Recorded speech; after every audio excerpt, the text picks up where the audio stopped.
ہیں وہ سارے باذن اللہ. حضرت عیسیٰ مریضوں کو شفا دیتے ہیں، وہ سب باذن اللہ. قرآن مجید میں حضرت عیسیٰ ماں کی گود میں بول رہے ہیں. بچہ کہاں بولتا ہے ایک دن کا بچہ؟ وہ بول رہے ہیں، وہ اللہ کے اذن سے بول رہے ہیں. حضرت عیسیٰ علیہ السلام بشارت دے رہے ہیں ہمارے نبی کے آنے کی کہ آخری زمانے میں مجھ سے افضل وجود آئے گا. تو حضرت عیسیٰ میں جتنے کمالات ہیں وہ سب سرکار دو جہاں میں ہوں گے. تو اماموں نے جان جانے کے خوف نہیں، اور جان جانے کا خوف کا لفظ نہیں آئے گا. جس جگہ جان نہیں دینی ہے وہاں جان نہیں دی، اور جہاں جان دینی ہے وہاں کوئی خوف نہیں کھایا. وہاں کا تقیہ کر لیا، جی چیز چھپا لی. جی.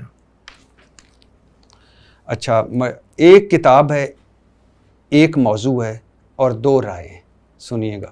مشہور مورخ ابو عمرو بن محمد بن عمر بن عبدالعزیز کشی، وہی رجال کشی میں ہے. مشہور شیعہ راوی زرارہ بن عیون جو حضرت باقر، حضرت جعفر صادق اور حضرت امام موسیٰ کاظم کے اصحاب میں شامل تھا. امام جعفر صادق فرماتے ہیں، اے زرارہ تیرا نام جنتیوں میں لکھا ہوا ہے. پھر فرماتے ہیں اگر زرارہ نہ ہوتا تو امام باقر کی حدیث کا نام و نشان تک مٹ جاتا. اسی کتاب میں امام جعفر صادق فرماتے ہیں، زرارہ تو مومن ہی نہیں، زرارہ پر لعنت ہو، اللہ کی لعنت ہو. یہ الفاظ 3 بار دہرائے آپ نے. محل علیحدہ نا مختلف ہے. وہاں زرارہ ابن عیون نے کوئی ایسا فیصلہ کیا جس کو امام نے پسند نہیں فرمایا، تنبیہ فرمائی، ان سے معذرت کروائی، رجوع کروایا. وہ کسی اور موقع کی حدیث ہے، یہ کسی اور موقع کی حدیث ہے. اچھا، ایک نعوذ باللہ یا معاذ اللہ اسی کتاب رجال کشی میں ہے کہ نبی کی وفات کے بعد تمام صحابہ اسلام سے ہٹ گئے تھے، ما سوائے مقداد بن اسود رضی اللہ تعالیٰ عنہ کے، ابو ذر غفاری رضی اللہ تعالیٰ عنہ کے، سلمان فارسی رضی اللہ تعالیٰ عنہ کے علاوہ. دیکھیں تو یہ تو کتب اہل سنت کے اندر بھی ہے نا کہ جب قیامت میں محشر میں نبی مکرم حوض کوثر پہ اپنے اصحاب سے ملیں گے تو آپ فرمائیں گے کہ انہیں مجھ سے دور کر دو. 4000 صحابی ہوں گے جنہیں حضرت فرمائیں گے میرے بعد مرتد ہو گئے تھے.